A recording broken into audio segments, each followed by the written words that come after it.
In 2014, Russia's annexation of Crimea sent shockwaves around the world. But how did this happen, and what were the factors that led to this contentious move?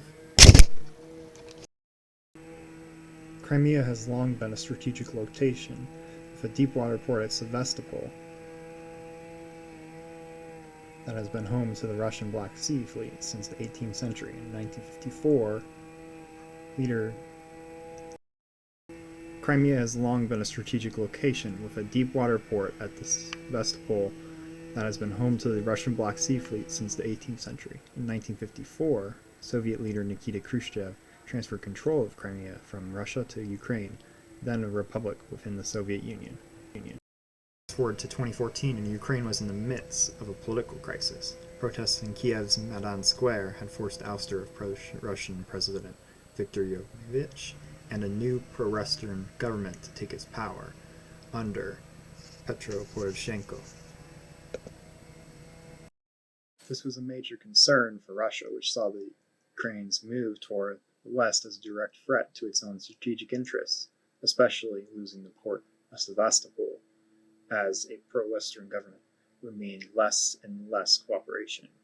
So in February 2014, Russian President Vladimir Putin ordered Russian forces to occupy Crimea.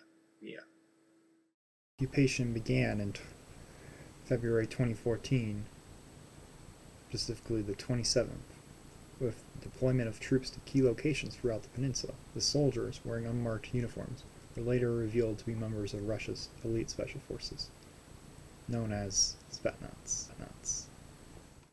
It was met with mixed reactions in Crimea. Many ethnic Russians in the region saw the Russian intervention as a welcome protection against the Ukrainian government, which they viewed as illegitimate, in that many times the interests of their own were not always observed. But this did not represent the majority opinion in Crimea at the time. Meanwhile, the Ukrainian military, which had a small presence in Crimea, was effectively powerless to stop the Russian occupation. Ukrainian troops were either withdrawn or forced to surrender to the Russian forces.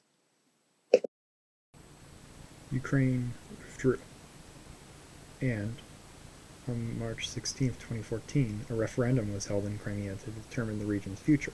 The results showed overwhelming support for secession from Ukraine and annexation by Russia. But this was not internationally recognized. 2 days later, Putin signed a decree formally annexing Crimea into the Russian Federation. This does happen occasionally, but not really in this way. The international community did not like it. The move was widely condemned by the international community of the US and the European Union, which imposed economic sanctions on Russia. That really started to begin the process and the precedent for what we're seeing today with sanctions against Russia. Despite the backlash, the annexation of Crimea remains highly popular among Russians who see it as reclaiming territory that rightfully belongs to Russia, especially when regarding to the 1954 transfer by Nikita Khrushchev